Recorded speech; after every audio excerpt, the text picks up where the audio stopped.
Ya, assalamualaikum warahmatullahi wabarakatuh. Selamat pagi semua. Semoga masih dalam keadaan sehat dan berbahagia semua. Ya, pada kesempatan kali ini kita akan membahas mengenai tema Grab dan metrik penyajian Grab. Nah, untuk bahasan yang pertama kita bahas mengenai Grab dulu. Ya, apa itu Grab dan apa saja pengertiannya ataupun simbol-simbolnya apa saja. Nah, itu yang perlu kita ketahui dari Grab ini. Dan nanti di metrik penyajian Grab-nya itu kita akan belajar mengenai apa namanya jalannya ya ataupun polanya, pola dari Grab tersebut gitu. Kita masuk ke slide yang pertama. Jadi untuk di Grab ini ada dua yang perlu kalian ketahui bahwa ada namanya himpunan V dan himpunan E. Jadi dalam Grab ini ada himpunan ya yang namanya himpunan V dan himpunan E. Di mana himpunan V di sini adalah simpul ya berupa simpul. Jadi V ini adalah sebuah simpul atau kata lainnya vertex atau poin atau node ataupun titik. Ya, ini jadi kata-kata lainnya ini. Ya, tapi kita lebih identik kalau Indonesia himpunan V adalah simpul gitu. Kemudian yang E adalah edge. Ya, makanya di sini edge. Kalau V tadi vertex, ini edge. Edge itu lebih kepada ruas, rusuk ataupun sisi kata lainnya. Jadi dalam Grab ini dikenal ada dua, kita mengenal adanya simpul dan adanya rusuk atau vertex ataupun edge ya asingnya. Nah, jadi dia bisa dituliskan seperti ini, G ini Grab dalam kurung edge, V atau vertex ya, rusuk, simpul. Nah, kalau gambarannya seperti ini ya. Di sini ada beberapa simpul yang dinamakan simpul di sini adalah simpul nih, ini simpulnya nih, simpul A, simpul B, simpul D, dan simpul C. Sedangkan rusuknya atau edge-nya ini E1, E2, E3, E4, dan E5. Ya, rusuk atau ruas ini lebih tepatnya seperti garis penghubung antar simpulnya. Jadi di sini sudah saya gambarkan juga di slide ada simpul A, B, C, D. Ruasnya E1, ya E1 tuh ini ruasnya berarti di antara simpul A dan simpul B. Nah, yang E2 juga sama, berada di antara simpul B dan simpul C. Dan begitu seterusnya. Ya, ini mengenai Grab. Nah, di dalam Grab ini ada yang namanya simple Grab. Ya, ada simple Grab. Simple Grab di sini bentukannya adalah full utuh nih. Ini namanya simple Grab. Ya, semuanya terhubung. Ya, dan tidak ada yang aneh, bentukannya hanya semua penghubung dari simpul satu ke simpul lainnya, hanya garis penghubungnya ada. Sedangkan yang multi Grab ini ada yang namanya penghubung ke diri sendiri atau self loop. Ya, ini pada E2 ini dikasih rusuk dinamakan E2. Nah, ini simpulnya tidak dikasih nama, bisa aja nanti kamu kasih A, B, C, dan seterusnya. Tapi yang jelas di sini ada self loop namanya, atau menghubungkan ke simpul sendiri. Ada juga ruas berganda. Ruas berganda gini nih, ya saya lingkar merah.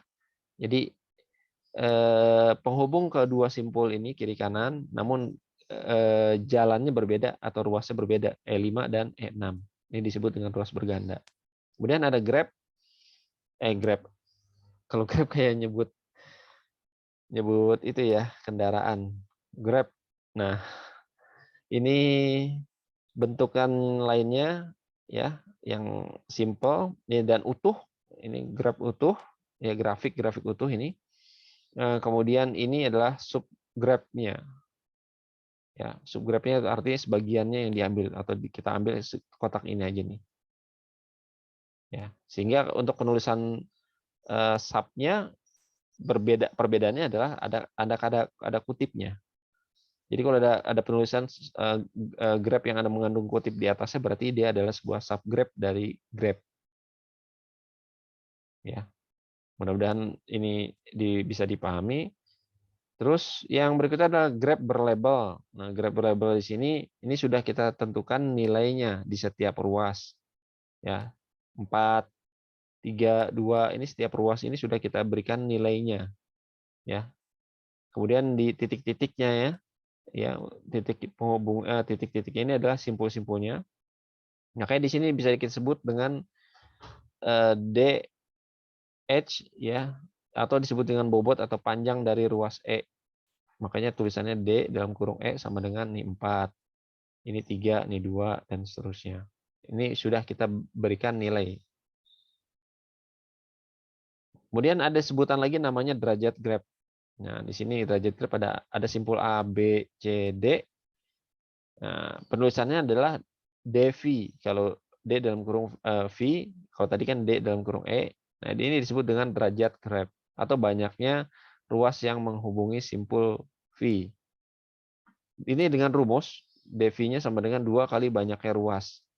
Jadi kalau kita melihat di sini ada ruasnya sudah terhitung ya, ada 1, 2, 3, 4 ruas ya di dalam graf ini. Ada 4, maka dimasukkan ke dalam rumusannya dikalikan 2. 2 kali 4. 4 ini adalah banyaknya ruas ya, banyaknya ruas dalam gambar grafnya ini. Sehingga sebanyaknya adalah 8. Kenapa 8? Nih, saya bisa sebutkan kenapa banyaknya ruas bisa 8 nih. A ke C hitung 1, A ke B jadi 2. Terus B ke A, B ke D, nah D ke B, D ke C, dan di sini C ke A, C ke D. Jadi dihitung bolak-balik bisa banyak ruas, maksimumnya itu bisa 8 gitu. Ya, saya lanjut. Di sini ada bagaimana kita menghitung banyaknya ruas. Ya, dari gambar graf di atas, kita bisa menentukan simpulnya ada simpul A, B, C, D sampai dengan F, berarti ada 6 simpul. Kemudian ruasnya ini ya yang menghubungkan antar simpul tadi ada 1, 2, 3, 4, 5, 6, 7. Ini self loop yang tadi. Makanya di sini disebut dengan ada 7 ruas ya. Di mana di sini AB, BB ya, ini self loop. B ke C, A ke C, C ke D, B ke D, dan D ke E. F-nya ada simpul tapi tidak ada ruas ya. Tidak terhubung sama sekali. Maka di sini cara untuk menghitung derajat masing-masing simpul adalah DA, DA-nya ada 2, diambil dari ruas A, B dan A, C. Ya, yang B-nya pun juga sama. Yang B di sini ada B ke A ya 1, B ke C 2, B ke D 3, dan B ke B 4. Ya, dan seterusnya. Ini jadi bisa dihitung masing-masing simpul berapa banyak ruas yang bisa diambil gitu. Nah, untuk menghitung jumlah derajatnya tadi, kita menggunakan D dalam kurung V, maka di sini perhitungannya adalah rumusnya 2 kali 7, ya, sama dengan 14 ruas. Ya, 14 ruas yang nanti bisa maksimum kemungkinan bisa dibuat dalam graf ini. Ya, kemudian istilah pada graf, di sini ada 2. Ya, di sini ada gambaran yang berbeda ya, kiri dan kanan. Nah, yang di kiri ini disebut dengan work. Ya, dalam graf di sini work itu artinya work ada 2, ada work tertutup dan work terbuka. Jika semua simpul tertutup ada ruasnya seperti ini, maka disebut work tertutup. Nah, kalau kayak seperti yang kanannya di sini, ini ada ruas yang terbuka, ya. Di sini ada ruas yang terbuka, maka disebut dengan work terbuka. Nah, kemudian adalah istilah lain trail atau path. Ini adalah ruas dalam barisan. Nah, ruas dalam barisannya ini, ya ini, ya. Ya, kalian bisa lihat nih ruasnya. Ya, atau path itu lebih tepatnya kepada jalurnya. Misalkan dari A ke B, B ke D, D ke C, C ke A. Ya, itu istilah. Ya, jadi kalian bisa mengerti walk tertutup seperti ini. Ya, di mana ruasnya tertutup semua jalurnya, dan walk terbuka ini ada yang bagian yang tidak ada ruasnya. Nah, kemudian ada istilah lagi cycle atau sirkuit. Ini adalah trail tertutup dengan derajat simpul sama dengan 2. Cycle. Nah, kenapa ada 2? Artinya cycle ini adalah dalam dalam nih contohnya seperti ini nih. B ke A. Ini A cycle disebutnya. Kenapa? Karena dia tertutup dengan atau terhubung di antara dua simpul. Makanya di sini disebut I cycle. Di sini pun juga sama A sama C, di sini E cycle namanya, dan seterusnya. Ini D cycle, B cycle, dan seterusnya. Artinya terhubung dengan dua simpul, di antara dua simpul. Ya, itu cycle. Nah, kemudian di sini ada ruas A, B, C, D, B, C, G, H adalah walk, bukan trail. Karena ruas B dua kali muncul. Nih, saya udah bikin gambarannya kecil di sini. Jadi kalau hitungan dari A ke B ke C ke D, kemudian bacanya adalah A, ruas A ini ya, A, kemudian ruas B ini, ruas C ini, ruas D ini, kemudian balik lagi B lagi, ini yang kuning, mulai kuning, kemudian dari B ke C, nah C ke G nih, C ke E ke D. Jadi ada jalannya gini, 1, 2, 3, 4, 5, 6, 7, 8. Yang ada pengulangan atau kembali ke ruas yang sama yaitu ruas B. Ya, makanya di sini saya berikan warnanya berbeda. Ini ada dua ruas, dua jalur yang dilalui gitu. Nah, untuk yang berikutnya simpel A, B, E, F bukan walk. Nah, karena tidak ada ruas yang menghubungkan simpul B ke F. Nah, ini contohnya ya. Simpul A, B, E, F ya ini bukan walk karena tidak ada ruas. Artinya tidak ada penghubung dari B ke F nih. Ya, tidak ada garis atau penghubungnya, nggak ada jalur lagi yang dibikin, maka disebut ini bukan walk. Ini hanya istilah ya, jadi kita hanya memahami bentuk istilah yang ada pada grab. Kemudian ada A, B, C, D, E, C, F adalah trail bukan jalur atau path karena C dua kali muncul. Kita lihat di sini. Di sini simpul A-nya ini B, C, lalu D, E, apalagi C lagi, lalu ke F. Jadi polanya kita membaca simpul atau membaca ruas. Tinggal lihat aja ada di mana posisinya. Kemudian di sini ketemu simpul C ya yang dia muncul atau kena dua kali dalam jalur tadi. Ya, ini trail bukan jalur namanya. Kemudian ada ruas A, D, G, K. Nah, ini adalah jalur path karena menghubungkan A dengan F. Ya, kalau di sini ya di sini A nih, ruas A, ruas D, ruas G, dan ruas K. Nah, ini kayak membentuk huruf M ya. Ya, ini adalah jalur path menghubungkan dari simpul A dan simpul F. Jadi ini penghubungnya begitu. Padahal sih bisa aja kalau kita mau bikin dari bawah juga bisa, dari A ke C ke F juga itu bisa. Namun di sini kebetulan dibuatnya berdasarkan ruasnya A, D, G, K. Ya, ini jalur. Kemudian ada ruas A, B, H, G, E, A adalah cycle. Kenapa disebut cycle? Kalian lihat, perhatikan garis merahnya ini. Karena pola jalurnya menutup, yaitu membentuk suatu lingkaran. Ini disebut dengan cycle. Ya, ini adalah istilah. Mudah-mudahan cukup jelas dengan paparan contoh di slide. Saya lanjut. Ada juga graph yang tidak mengandung cycle atau kita sebut dengan acyclic. Nih di sini. Kalian bisa lihat ada 6 simpul A, B, C, dan D, E, F. Ya. Ini ada juga yang satu lagi yang kanan ada A, B, C, D, E, F, G. Ya, kalian lihat bentuknya. Kedua graph ini tidak mengandung cycle. Kenapa? Tidak tidak ada jalur yang mengitari ya, atau kita bisa bikin jalur mengelilingi mengelilingi simpul yang ada, itu tidak bisa, kita tidak bisa bikin di sini.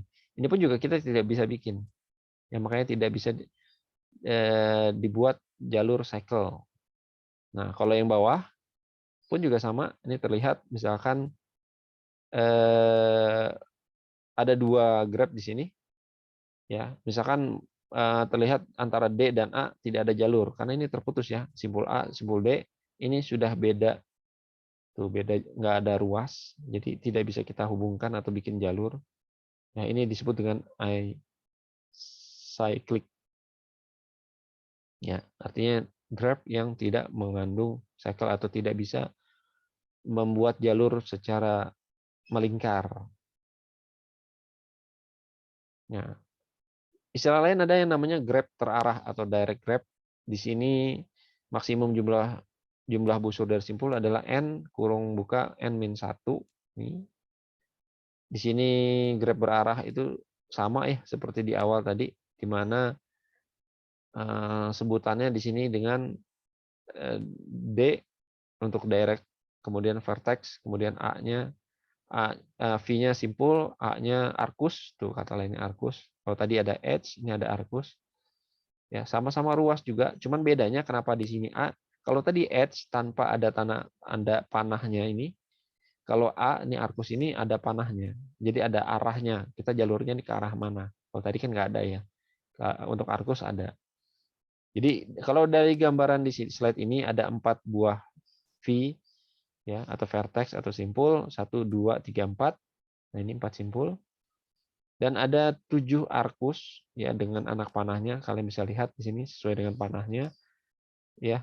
2 1 1 4 4 3 2 3. Ini seberapa anak panahnya ada di sini, 1 nih nggak kelihatan, ketutup. Jadi sini 4 2 dan 1 lagi ada di sini nih. Ini harusnya ada 1 lagi nih, 2 1. Makanya di sini ada 7 buah arcus atau 7 ruas, betul nggak sih? 1 2 3 4 5 6 sama 7 nih yang melingkar. Ya. Di sini ada istilah arcus berganda. Kenapa? Kalau kalian menemukan 2 jalur yang sama, ya kayak gini nih. Ya, misalkan dari arcus yang ini dari arcus simpul 2 ya, kedua ke 1 nih, satu lagi ada 2 ke 1 lewat sini. Ini namanya arcus ganda. Kemudian ada arcus self loop ya, ini yang berarti mengelilingi simpul itu sendiri, self loop. Ini istilahnya. Ya, berikutnya graph tak berarah atau undirect graph. Nah, di sini rumusnya sama seperti tadi, n kurung buka n-1 namun dibagi 2. Ya, di mana di sini tetap namanya busur, ruas, arcus, edge sama ya. Kemudian ini simpul, vertex, node, ya itu nama-namanya. Dan ini adalah rumusannya bahwa V1 min V2 sama dengan V2 min 1. Dibalik-balik sebenarnya sama ya. Kalau kamu balik-balik seperti ini sebenarnya sama intinya. Ya, tinggal dari V1 sama dengan V2, V2 sama dengan V1, V2 sama dengan V3, V3 sama dengan V2 dan seterusnya. Kayak gitu. Ini graph tidak berarah. Jadi bisa kita ambil dari simpul pertama ke simpul kedua dan sebaliknya, simpul kedua ke simpul ke satu. Makanya disebut tidak berarah. Nah, yang kedua adalah metrik penyajian graph. Nah, metrik penyajian graph di sini adalah yang pertama, bagaimana kita menemukan jalur terjauh. Jadi critical path ini adalah jalur terjauh atau sebutannya lintasan kritis. Nah, dari gambaran ini ya kita bisa lihat ada simpul awal 1, simpul akhir 5 ya. Jadi ini tujuannya, destinasi simpul. Jadi kita mulai dari simpul 1 dan berakhir di simpul 5. Nah, dari gambaran yang ada di sini masing-masing ruas punya nilai atau jaraknya. Nah, di sini sebutannya adalah mencari jalur terjauh. Kita bisa lihat aja atau ambil jalur yang paling besar dari jalur yang ada di gambar ini. 1, kan kita mulai dari angka 1. Nah, jalur yang paling jauh adalah kita kalau dari 1 ke 4 cuma 7, 1 ke 2 10, berarti kita ambil yang paling jauh. 1 ke 2. Kemudian bandingin lagi ya. 2 ke 3 berapa dan 2 ke 5 itu berapa? Nah, jalur yang paling jauh adalah 6, berarti kita ke sini jalannya. Kemudian bandingin lagi, 3 ke 4 berapa dan 3 ke 5 berapa. Ya. Nih, kemudian kita bisa ambil jalur 3 ke 4 sini. Kemudian 4 ke 5 9, maka di sini bisa didapat lintasan paling jauh adalah lintasan dari 1, simpul 2, simpul 3, simpul 4, simpul 5, dan ini di total 29. Kalau kamu ngambilnya dari simpul 1, 4 ke 5 langsung, 7 tambah 9, 16. Masih kecil kan, kalah sama nilai ini. Atau kita mau ngambil dari 1 ke 2 ke 5. Berarti 1 ke 2 ke 5 cuma 15, bahkan kurang. Atau 1, 2, 3, 5. 10 tambah 6 tambah 8. Berapa tuh? 24, masih kalah juga. Jadi intinya kamu ngambil jalur terjauh, walaupun jalannya itu berbelok-belok gitu ya. Ini disebut dengan critical path, lintasan terjauh. Nah, kalau yang ada lintasan terpendek, ada juga lintasan terpendek. Nah, ini tadi bentuk pola simulasinya, ngambilnya tuh begini.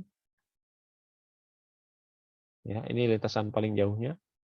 Nah, untuk lintasan terpendek, berarti ngambil yang paling cepat dari lintasan dari simpul 1 ke simpul 5. Yang paling cepat atau yang paling kecil nilainya, yaitu dari 1, 2, dan 5. Karena nilainya paling kecil 15. Kalian coba aja cari jalur di sini semua dihitung. Pasti yang paling kecil adalah dari 1, 2, dan 5. Kalau kalian coba hitung ke semua jalannya tadi. Dan ini adalah teknik yang dipakai biasanya kalau untuk mapping peta ya. Di Maps di Google kayak gitu kan kita ada jalur terdekat, ya jalur tersingkat. Ini biasanya pakai shorter path seperti ini polanya. Oke, terus ada minimum spanning tree. Nah, minimum spanning tree adalah bagaimana menentukan jalur terpendek.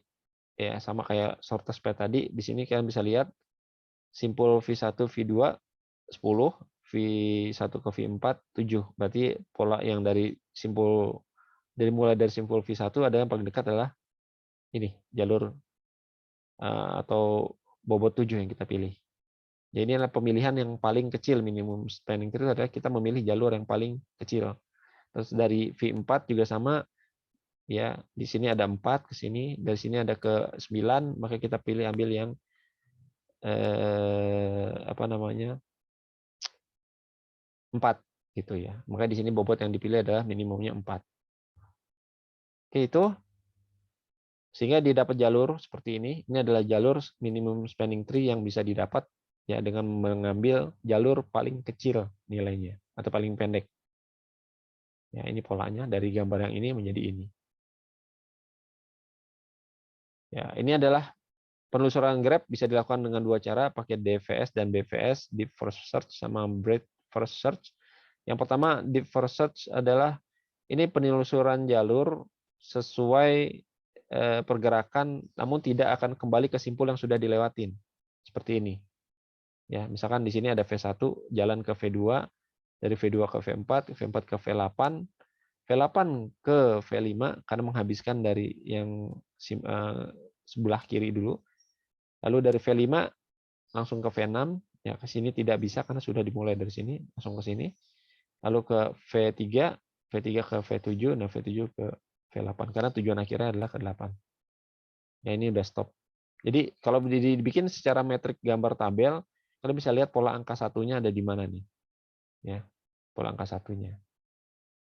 Ini adalah proses urutannya V2, V1, V2, V4, V8, V5, V6, V3, dan V7. Maka di sini tidak ada bentukan vertex atau simpul yang berulang di sini. Nah, ini pakai deep first search dan ini breadth first search. Kalau di sini adalah caranya akan mengawasi dari node pertama, kemudian melebar dari node 1 ke node 2, node 3 dan seterusnya. Polanya adalah dari V1 dari atas ke kiri, ya V2 langsung ke kanan. Kanan sudah habis ke kiri lagi terus ke kanan habisin. V4, V5, V6, V7, lalu ke belakangnya ke V8. Jadi polanya ini adalah dari paling atas kiri ke kanan semuanya. Jadi per satu blok satu baris atau level ya kita sebutnya kayak kemarin. Terus ke bawah lagi ke level berikutnya. Ya. Terus ke level berikutnya lagi sampai ke paling bawah. Sehingga bisa didapat seperti ini gambarannya. Ya. Kalian bisa dapetin di link-link yang tadi sudah disampaikan ya, bisa di YouTube ya, juga ada keterangan jelasnya, atau bisa juga menggunakan visual.go.net ya, ini bisa kalian coba lakukan. Ya, nanti kalian bisa masukin di sini ada the first search-nya atau breadth first search-nya, tekniknya dengan melihat atau mengambil simpul yang ada di sini nanti kan melihat jalurnya. Kalian bisa melihat simulasi jalurnya. Ya, itu saja dari saya yang bisa saya sampaikan. Selamat mencoba. Ya, terima kasih atas atensinya. Saya akhiri. Wassalamualaikum warahmatullahi wabarakatuh. Sampai jumpa lagi.